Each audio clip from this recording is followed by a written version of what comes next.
Hey folks, there are two misconceptions about disability that I have frequently encountered over the years, and they are, in my view, unhealthy and unproductive.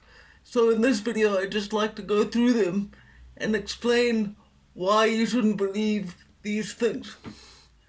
Firstly, there seems to be a common misunderstanding that when someone has a severe and lasting physical disability, as in my case, quadriplegic cerebral palsy, that we have this magic unspoken connection with other people who also happen to have disabilities, and that we all understand each other on some deeper hidden level.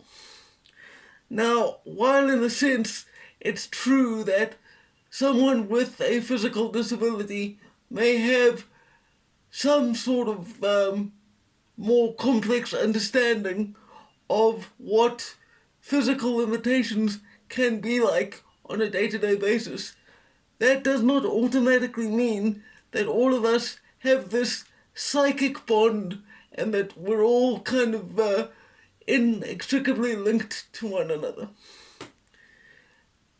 For example, I don't give a shit about any mainstream sports. And you might think, oh, well, you obviously wouldn't like mainstream sports.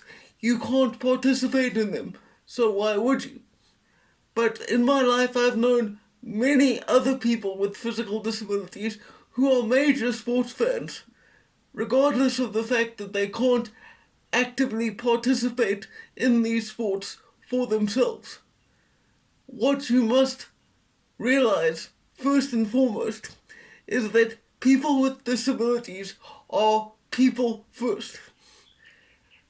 To have a disability is not in itself an identity, and I can't blame regular people for being confused by this, because it's also true to say that a lot of disability-related media, particularly in these days where identity politics is all the rage, a lot of disability media has made it seem like having a disability is in itself who you are.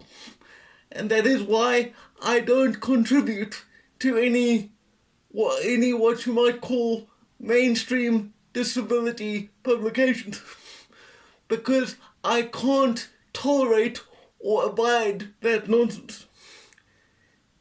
The other thing that is really harmful and unhealthy is something I've encountered when I have stern disagreements with another person.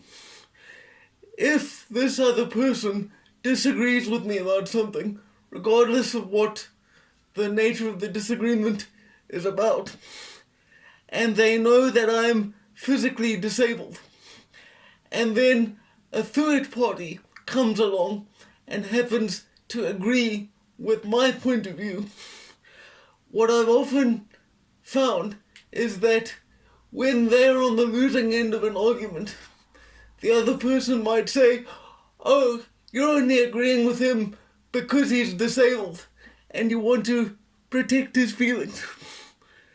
This perspective implies two things. Firstly, that my friends are only associating with me because they feel bad and want to kind of appear virtuous by befriending someone with a disability. And secondly, it implies that I'm not smart enough that I would be able to tell when the friendships I have aren't valid or genuine. Both of these implications are deeply insulting, and I really resent it when people try to disqualify what I say or any defense others make of me on the basis that I am physically disabled. For the record, I can tell when people are around me or interacting with me on the basis that I'm disabled, because that has happened to me and it still does on occasion. I have a lifetime's worth of experience in determining who's genuinely my friend on a personal level or who only has interest in me because I'm unique or novel for my disability. So I guess the main point I'm trying to make here is that you should not treat someone's disability as the defining trait of their identity. Yes, it is a big part of who I am and who a lot of others are in this world.